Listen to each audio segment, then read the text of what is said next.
मंजिल मिलेगी भटक कर ही सही, मंजिल मिलेगी भटक कर ही सही, गुमराह तो वो हैं जो घर से निकले ही नहीं। Clap, keep clapping. दोस्तों, मैं क्लैपिंग आपको करवा रहा हूँ इसलिए नहीं कि मेरी शायरी की तारीफ़ कीजिए। अभी ये वर्कशॉप के अंदर जहाँ जहाँ मौका मिले, जहाँ जहाँ कोई आप जोक सुनो, जहाँ जहाँ भी कोई शायरी सुनो, आप अपने आप अकेले बैठे तब भी क्लैपिंग कीजिए, क्योंकि clapping is a dynamic meditation. हमारी पाम के अंदर, हमारी हथेलियों के अंदर वो सारे एक्यूप्रेशर पॉइंट्स हैं, और जब भी हम क्लैपिंग करते हैं तब वो प्रेशर पॉइंट जो है एनर्जाइज होते हैं और पूरे ब्लड सर्कुलेशन वगैरह को इफ़ेक्ट करते हैं। ब्लड सर्कुलेशन बढ़ जाता है, अच्छा हो जाता है। तो clapping is a dynamic meditation. दूसरी बात, व्हेन डू वी क्लैप, हम कब क्लैप करते हैं? जब कोई हम अच्छा डायलॉग सुन लेते हैं, जब कोई अच्छी गाना सुन लेते हैं, कोई हम भजन करते हैं, तब हम क्लैपिंग करते हैं। क्लैपिंग हम तभी करते हैं, हमको अंदर से एक इच्छा होती है क्लैपिंग करने की, जब उस मोमेंट को हम परफेक्टली एंजॉय करते हैं। उस मोमेंट को, उस तक वो जो क्षण है जिसके अंदर हम पूरे के पूरे चार्ज हो जाते हैं और पूरे उसके अंदर खो जाते हैं और अंदर से हमको एन्जॉयमेंट मिलती है, जॉय मिलता है, तब हम क्लैपिंग करते हैं। That's why it is said clapping is a dynamic meditation. What is a meditation? किसी भी काम के अंदर 100% इन्वॉल्वमेंट जो है उसको बोलते हैं मेडिटेशन। आप पेंटिंग करते करते इन्वॉल्व हो गए हैं, एक आर्टिस्ट है वो पेंटिंग करते करते इन्वॉल्व है, ही इज़ इनटू मेडिटेशन। कोई रिसर्च कर रहा है, he is involve into that, he forgets, खुद का उसका एग्जिस्टेंस वो भूल जाता है, दुनिया को भूल जाता है और अपने काम में लग जाता है, तो उसको मेडिटेशन ही बोलते हैं। It's called dynamic meditation. तो हम क्लैपिंग करेंगे तब वो क्लैपिंग जब करते हैं डायनेमिक मेडिटेशन होता है। तो अभी मैं एक आपको बात बताना चाहता हूँ कि गांव के अंदर एक आदमी था जो हर रोज़ शाम को चौराहे पर बैठता था, और चौराहे पर बैठ के शाम को भैंसें जो है वो चारा चर के आती थी, तो भैंसों को देखता था। और सबसे बड़ी बात क्या थी कि उस भैंस के अंदर एक ऐसी भैंस थी जिसके सींग है ना बिल्कुल परफेक्ट थे, राउंड, गोल राउंड सुंदर उसके सींग थे। तो ये आदमी को एक विचित्र विचार आता था, एक ऐसी सोच होती थी, फनी उसको थॉट आता था कि भाई ये सींग के अंदर मेरा सर जा सकता है। सोचिए, उसको ऐसा विचार आता है, जब जब वो भैंस को देखता है उसको विचार आता है कि ये सींग में मेरा इसके सींग के अंदर मेरा सर जा सकता है। तो ऐसा सोचते सोचते 1 महीना, 2 महीना, 3 महीने हो गए, और 3 महीने तक जब भी भैंस को देखे वो विचार आता है, जब भी भैंस को देखे वो विचार आता है। तो एक दिन ऐसा हुआ कि वो चौराहे पर बैठा था और भैंस उसके नज़दीक से गुजर गई, और जब नज़दीक से गुजरी उसने अपना सर झुका लिया। सर झुका लिया, कोइंसिडेंटली ऐसा हुआ उसका सर जो है ना सींग के अंदर फंस गया। अब सोचो क्या हुआ, भैंस भड़क गई, भैंस भड़क गई और भागने लगी। उसका सर फंसा हुआ है, उसको लेके भाग रही है, और भड़कने के बाद उसने उसको पेड़ के साथ टकराया, फिर दीवार के साथ टकराया, वो चिल्लाने लगा बचाओ बचाओ बचाओ। किसी तरह से वहाँ पर भीड़ इकट्ठी हो गई, और भीड़ इकट्ठी होने के बाद वो भैंस को किसी तरह से पकड़ा, उसका सर निकाला, उसको काफ़ी चोटें आई थी, उसको चौराहे पर बिठाया, एक गिलास पानी दिया, थोड़ा सा रिलैक्स हुआ। तब वो भीड़ में से उस आदमी को किसी ने क्वेश्चन किया कि यार ऐसा करने से पहले थोड़ा सोचना तो चाहिए था। और उसने बोला 3 महीने तक सोचा था। तो लेट अस क्लैप। तो 3 महीने तक ये सोचा था और उसका अंजाम ये हुआ कि हकीकत में बदल गया। तो हम जो सोचते हैं उसको हकीकत में क्यों नहीं बदल सकते? और सबसे पहला क्वेश्चन मैं आपको ये पूछना चाहता हूँ कि वो जो आदमी बैठा था वहाँ पर वो कौन था?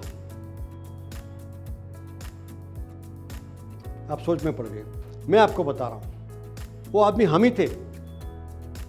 हमारे अंदर भी कई बार ऐसे विचार आते हैं, कई बार हम ऐसे एक्शंस लेते हैं, कई बार हमारी ऐसी सोच होती है जो हमको उस मकाम तक ले जाती है। हमारा जो सर है वो भैंस के सींग के अंदर फंस जाता है। उसी तरह से हम बिजनेस में कुछ सोचते रहते हैं, हम लाइफ के अंदर फैमिली रिलेशन में कुछ सोचते रहते हैं, और बाद में अंजाम ऐसा कुछ होता है।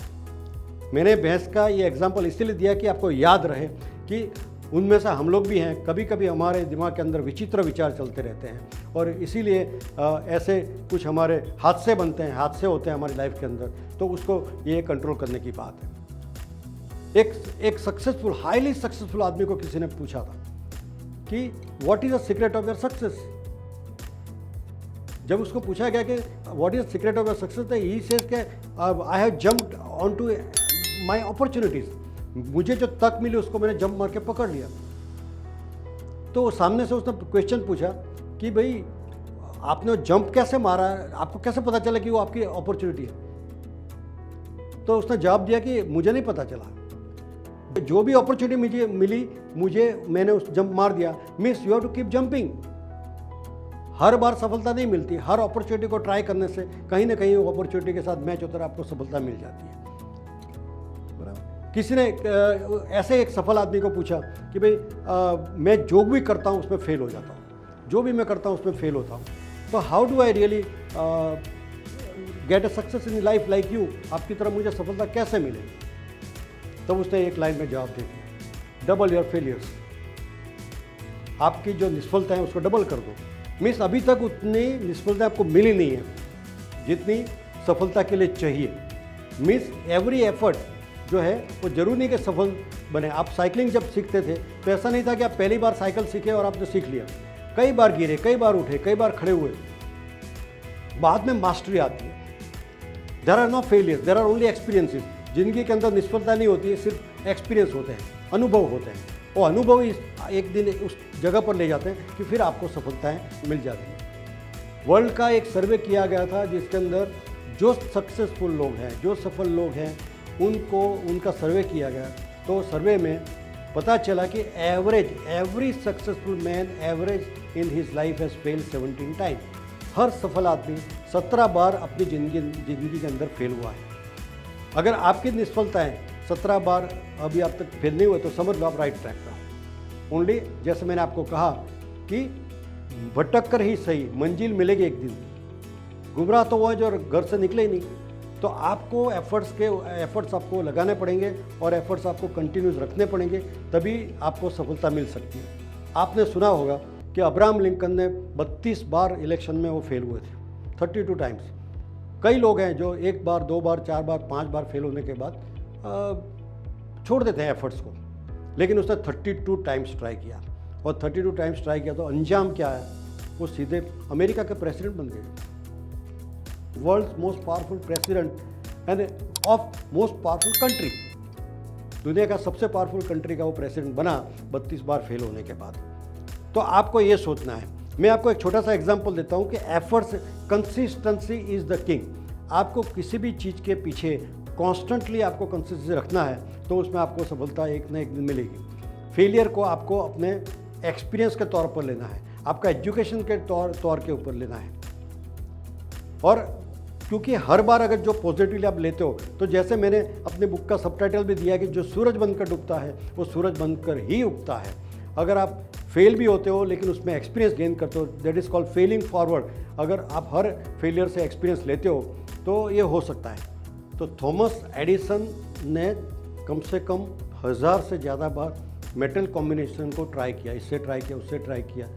उसका इतना नुकसान हुआ था कि पूरी लेबोरेटरी उसकी बिक गई थी और पूरा वो कर्जदार हो गया था। लेकिन कंसिस्टेंटली उसने वो ट्राई किया और उसने एक मिशन बनाया था। मिशन ये था कि मैं दुनिया को लाइट, इलेक्ट्रिसिटी के थ्रू इतनी सस्ती देना चाहता हूँ कि कैंडल जो है ना अमेरी ही अफोर्ड कर पाएंगे। Means I want to give the world light through electricity so cheap that candles will be affordable only by the rich people। अभी एक 20 बाय 20 की लेबोरेटरी के अंदर बैठ के एक आदमी एक्सपेरिमेंट कर रहा है और पूरी दुनिया को बदलने की कोशिश कर रहा है, पूरी दुनिया को बदलने का वो कर रहा है। तो ऐसा कर रहा है और उसने एक दिन किया। अगर ये हो सकता है, और उसका ये मिशन स्टेटमेंट उसको पावर देता था, उसने एफर्ट्स को छोड़ा नहीं। उसके दोस्त ने उसको आके बताया भी कि Thomas you are almost bankrupt, your family life is disturb. बराबर, आप कर्जदार हो चुके हैं, आपकी फैमिली लाइफ डिस्टर्ब हो रही है, छोड़ो इसको, नहीं हो रहा है। आपको 1000 बार तो फेलियर मिल चुकी। तो उसने बोला किसने कहा 1000 बार मुझे फेलियर मिल चुकी? 1000 एक्सपेरिमेंट जिसमें लाइट आती नहीं है, इलेक्ट्रिसिटी मेटल के थ्रू पास करने से, वो भी तो एक सफलता है। नहीं हो सकता है वो भी मैं प्रूव कर रहा हूँ। किसी और को 1000 एक्सपेरिमेंट करने की ज़रूरत नहीं है क्योंकि मैं कर चुका हूँ। तो वो भी एक रिजल्ट है। वो पॉजिटिव है कि नेगेटिव बात की बात है, बट वो हर नेगेटिव रिजल्ट को भी पॉजिटिव समझता था और उसको एनर्जी मिलती थी। और आज आप सोच लीजिए कि उसके उस विचार के अंदर उसने यहाँ तक इसको पहुँचा दिया कि आज इतनी सारी लाइट आप बंद कर दो और लाइट बंद करने के बाद इतनी लाइट के लिए कैंडल जलाओ। क्या क्या we can afford that much candles? कितना धुआं उठेगा और उतनी लाइट के लिए कितनी कैंडल चाहिए और हर मिनट हर घंटे के बाद कैंडल बदलनी पड़ेगी। क्या इज़ इट पॉसिबल?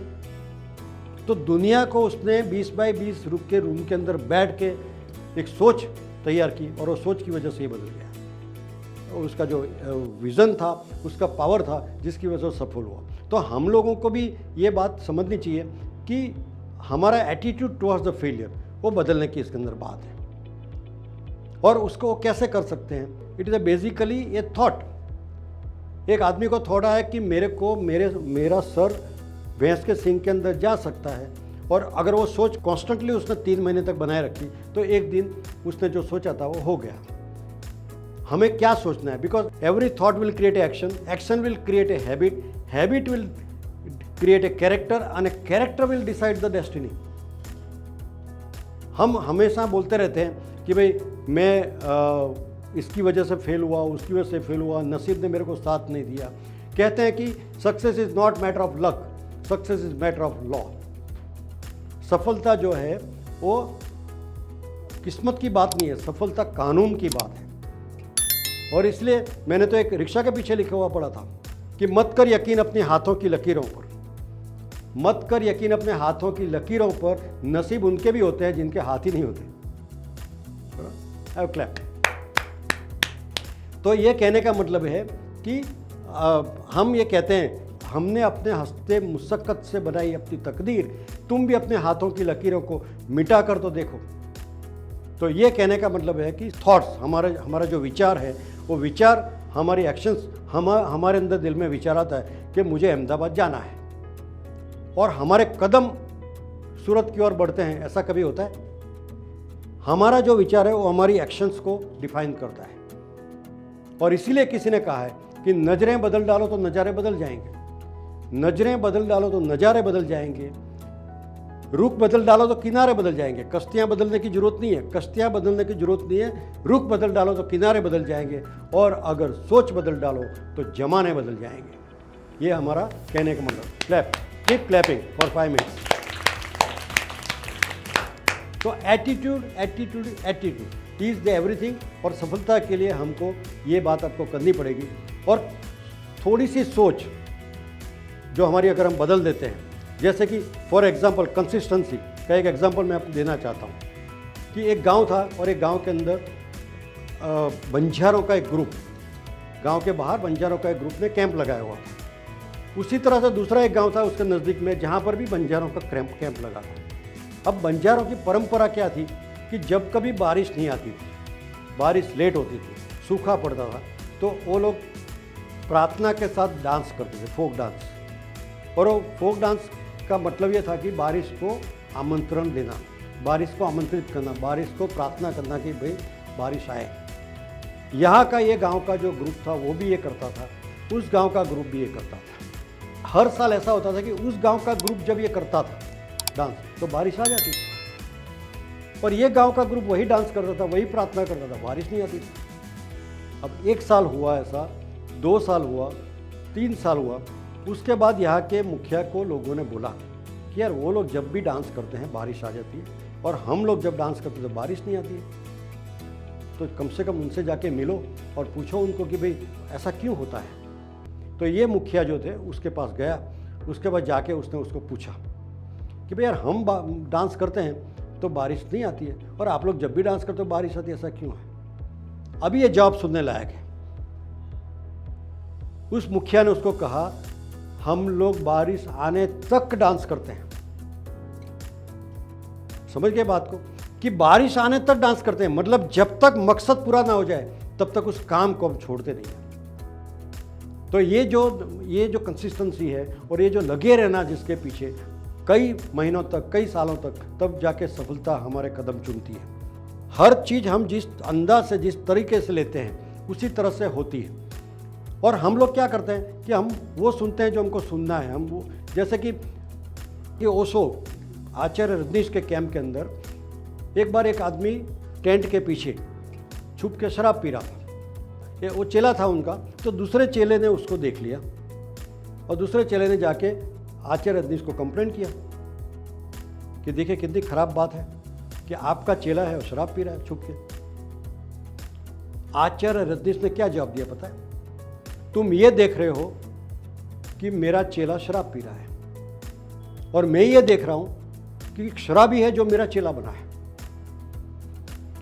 पूरी दुनिया, आपकी सोच, आपका एटीट्यूड, आपका देखने का नज़रिया जब बदल जाता है तो सारी की सारी चीज़ें बदल जाती हैं। मुझे एक एग्जाम्पल छोटा सा मैंने सुना था कि ये स्वामीनारायण संप्रदाय है, बहुत बड़ा संप्रदाय है जिसका भी ये भी हो रहा है। उसके अंदर योगी जी महाराज थे कभी, उनके सबसे पहले जो गुरु थे वो योगी जी महाराज। योगी जी महाराज एक जगह पर प्रवचन के लिए जा रहे थे और उसमें थोड़े लेट हो गए थे।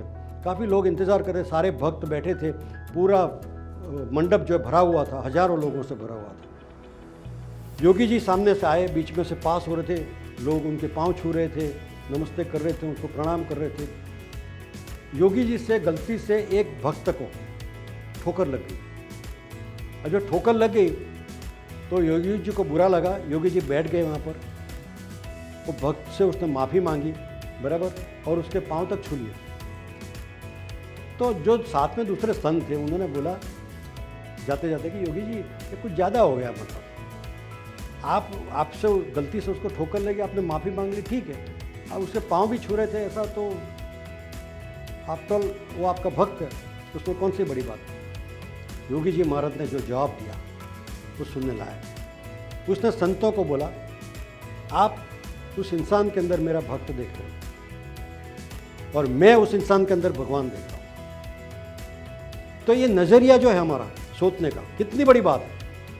ओशो ने भी क्या सोचा कि एक शराबी मेरा चेला बना हुआ है और हमने क्या सोचा, एक चेला है लेकिन शराब पी रहा है। छोटी सी हमारे सोचने का अंदाज जब बदल जाता है तो हमारा मकसद बदल जाता है, हमारा रिजल्ट बदल जाता है। तो ये हमारा एटीट्यूड फॉर द सक्सेस और फेलियर के को कैसे किस तरीके से लेने का, उसके बारे में मैंने आपको बताया। Thank you.